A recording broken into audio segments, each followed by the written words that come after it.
আজ যে ব্লগটা শেয়ার করছি সেটা হচ্ছে কালী পুজোর দিন অর্থাৎ দীপাবলির দিনের ব্লগ। দীপাবলির দিন সকাল থেকে রাত পর্যন্ত কি করলাম, শ্বশুর বাড়িতে কেন গেলাম না, বাপের বাড়িতে কেন থাকলাম, সমস্ত কিছুই তোমাদের সঙ্গে শেয়ার করব। তো হ্যালো এভরিওয়ান, আশা করি তোমরা সবাই ভালো আছো। আমরাও কিন্তু খুবই ভালো আছি। বাপের বাড়িতে আসার পরে ঘুম থেকে উঠেই গতানুগতিকভাবে রান্নাবান্না কোনো কাজবাজ যেহেতু থাকে না, সেই জন্য একটু দেরি করেই ঘুম থেকে ওঠা হয়। তো সোনাইকে ফ্রেশও করিয়ে দিয়েছি, ওদিকে সোনাইকে তো মা খাইয়ে দেবে। আমি এসে দেখো ঘরটা একটু গুছিয়ে নিয়েছি। ঘরটা গোছানো বলতে ওই বিছানাটা একটু তোলা। সবাই যেহেতু অনেকটাই তাড়াতাড়ি ওঠে, সেই জন্য সবার কিন্তু ঘর গোছানো থেকে বিছানা তোলা সবটাই আগে আগে হয়ে যায়, আমারটাই যা একটু নোংরা হয়ে থাকে। তো যাই হোক, ঘুম থেকে উঠে বিছানাপত্র গুছিয়ে ফ্রেশও হয়ে নিয়েছি। আর সারাদিন দেখো নালিশ আসতেই থাকে। এখানে তো গ্রামে চুলওয়ালা আসে, তোমরা জানো কি না জানি না, সেই চুলওয়ালার হাতের বেলুন নিয়ে দৌড়ে পালিয়েছে। এই রকম নালিশ তো সারাদিনই আসতে থাকে। ওখানে যেহেতু একাই থাকে আর এই রকম খোলামেলা জায়গা তো ওখানে আর পাই না, সেই জন্য বাড়িতে আসলে কিন্তু আমি ওকে খুব একটা বাধাও দিই না। তো যাই হোক, সেসব কথা বাদ দাও। দেখো আমাদের যেহেতু দাদা সকাল সকাল ডিউটি যায়, সেই জন্য কিন্তু খুব সকালেই রান্নাবান্না হয়ে যায়। এই যা এত কিছু গল্পের মধ্যে তোমাদের তো টাইমটাই বলা হলো না। ঘুম থেকে তো উঠেছিলাম মোটামুটি ওই 9টা নাগাদ, এখন বাজে ওই 9:45 মতো। সকালবেলায় সবাই চা খেয়েছে আর আমার চাটা এখনও পড়ে আছে। প্রথমে চা খাওয়ার আগে খেয়ে নিলাম 1 গ্লাস গরম জল। বাড়িতে আসার পরে তো যেভাবে খাওয়া দাওয়া হচ্ছে, তাতে ডায়েট থেকে শুরু করে নিয়মকানুন সমস্ত কিছুই মাথায় উঠেছে। আর যে কটা দিন আছি একটু বেনিয়ম করে মজায় মজায় খেয়েই যাই, তারপরে তো সেই আবার একা একাই থাকতে হবে, আবার নিজের মতো নিজেই করে খেতে হবে। কালী পুজোর দিন সারাটা দিনই তো নিরামিষ খাবার দাবার, সেই জন্য সকালবেলায় কি ব্রেকফাস্টে করব, বানিয়ে নিলাম ফুলকো ফুলকো আলু পরোটা, একদম নিরামিষ আলু পরোটা। তেমন কিন্তু কিছুই দিইনি, একটু লবণ হলুদ আর একটু ম্যাগি মশলা। বৌদিকে আগের দিনই বলে রেখেছিলাম আলুটা ভাতের মধ্যে সেদ্ধ দিয়ে দিতে, তো বৌদি যথারীতি সেটাই করেছিল। সেই সেদ্ধ আলুটাকে একটু মেখে আটা দিয়েই একটা পরোটা বানিয়ে নিয়েছি। ব্রেকফাস্টটা তো চা পরোটার সঙ্গে সারলাম। তারপরে দেখো বাইরে চলে এসেছি, আর এখানে সোনাইয়ের দুষ্টুমি শুরু হয়ে গেছে সেই মুরগিটা নিয়ে। মুরগিটা কেনার দিন মুরগিটাকে নিয়ে সে যা হাস্যকর কাণ্ড করলো, সেই ব্লগটা তো তোমাদের অলরেডি শেয়ার করেছি। কেউ যদি আছো এমন এখনো পর্যন্ত দেখোনি, তাহলে কিন্তু পুরনো ভিডিওতে গিয়ে দেখেও নিতে পারো। সেই ভিডিওটা দেখলে তোমাদেরও কিন্তু আমাদের মতোই হাসতে হাসতে পেট ব্যথা হয়ে যাবে। ও তো নিচে দুষ্টুমি করছে, আর এদিকে দেখো আমি 2-4টে যা জামা কাপড় হয়েছিল সেগুলোই কেচে মেলে দিয়েছি। আর এখানে যেহেতু খোলা ছাদ পাওয়া যায়, সেই জন্য কিন্তু একদম সুন্দরভাবে জামা কাপড়গুলো ধুয়েও মেলে দিলে খুব তাড়াতাড়ি শুকিয়ে যায়। তারপরে স্নান টানও করে এসেছি।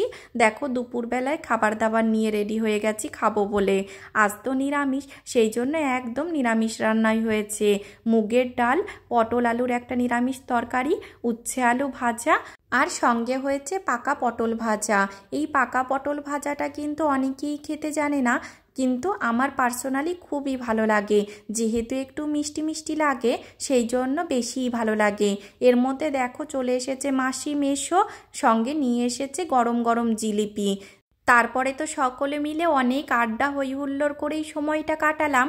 তারপরে তো আর তেমন কোনো কাজ কিংবা কিছুই করা হয়নি, সেই জন্য কিন্তু তখন আর কোনো ভিডিওও করা হয়নি। এখন মোটামুটি বাজে ওই রাত 7টা 7:30 মতো। মাসি মেশো সকলেই চলে গেছে। আর সেই যে দুর্গাপুজোতে পরবো বলে শাড়িটা কিনেছিলাম, দুর্গাপুজোতে কিন্তু পরার কোনো সুযোগই পাইনি। সেই জন্য দেখো দীপাবলির দিন উপলক্ষেই পরে নিয়েছি। কোথাও যাওয়া তো আর হবে না, একটু ফটো ভিডিও করা হবে এই যা। কারণ যেখানে আমাদের বাড়ি সেখানে কিন্তু দুর্গাপুজোর একটু রমরমা থাকলেও কালী পুজোতে খুব একটা রমরমা হয় না। পুজোর পর দিন কোথাও কোথাও একটু আধটু অনুষ্ঠান হলেও পুজোর দিন কিন্তু কোথাও তেমন কোনো অনুষ্ঠানই হয় না। সবাই ওই জন্য বাড়িতেই একটু আনন্দ করে। এই যেমন ধরো একটু প্রদীপ জ্বালানো কিংবা একটু মোমবাতি ধরানো, এই সমস্তকে ঘিরেই একটু আনন্দ করা। এখন বলি শ্বশুর বাড়িতে কেন গেলাম না। আমার শাশুড়ি মায়ের যে দীক্ষায় দীক্ষিত, মানে নিরঙ্কারী মত, সেই মতে কিন্তু কোনো রকম কোনো এই রকম ধর্মীয় রিচুয়াল কিছুই করা হয় না। সেই জন্য যেহেতু প্রদীপ মোমবাতি এই সমস্তগুলো কিছুই ধরাবে না, সেই কারণেই শ্বশুরবাড়িতে আর যাওয়া হয়নি। জন্ম থেকেই যেহেতু এইগুলো দেখেই অভ্যস্ত, সেই কারণে ভাবলাম এখানেই থাকি, সকলে মিলে একটু আনন্দ করব। আর এই প্রদীপ মোমবাতি ধরানো নিয়ে কিন্তু ছোটবেলা থেকেই অনেক আগ্রহ থাকতো। যেমন দেখো বাড়িটা এখন কত সুন্দর লাগছে। আর এই কালী পুজোরই ঠিক এক সপ্তাহ বাদেই হয় আমার শ্বশুরবাড়ি গ্রামের বারোয়ারি কালী পুজো, যেখানে তো বাড়ি ভর্তি সবাই আসে। তখন কিন্তু সকলে মিলে অনেক মজা হয়। অনেক মজা হয় কি বলবো, অনেক মজা হয়েছে। কারণ হচ্ছে ব্লগটা দিতে দিতে অনেকটাই লেট হয়ে গেছে। ফোনটা তো সোনাই জলে ফেলে দিয়েছিল, যার জন্য ফোনে অনেক সমস্যা হচ্ছিল। এই জন্য ব্লগটা এডিট করে আপলোড করতে করতে অনেকটাই দেরি হয়ে গেছে। এর মাঝে কিন্তু শ্বশুরবাড়ি গ্রামের কালী পুজো পারও হয়ে গেছে।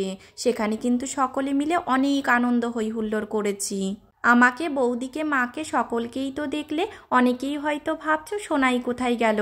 এখন কিন্তু সোনাই রয়েছে ঘুমিয়ে। আজ দুপুরে যেহেতু ঘুমোয়নি, সেই জন্য সন্ধ্যাতেই ও ঘুমিয়ে পড়েছে। ঘুমিয়ে পড়েছে বলতে আবার একটু পরে উঠেও পড়বে। যেহেতু ও ঘুমিয়েছে, সেই জন্যই মা বলল আগুন জিনিস ও তো একটু বেশিই চঞ্চল, তো তাড়াতাড়ি করে প্রদীপটা ধরিয়ে দে, না হলে ও উঠে গেলে প্রদীপ তো ধরাতে দেবে না, তারপরে কোন বিপদ বাঁধিয়ে বসবে। প্রদীপ ধরানোর পর আমি বৌদি দুজনেই কিন্তু শাড়িটাও চেঞ্জ করে নিয়েছি।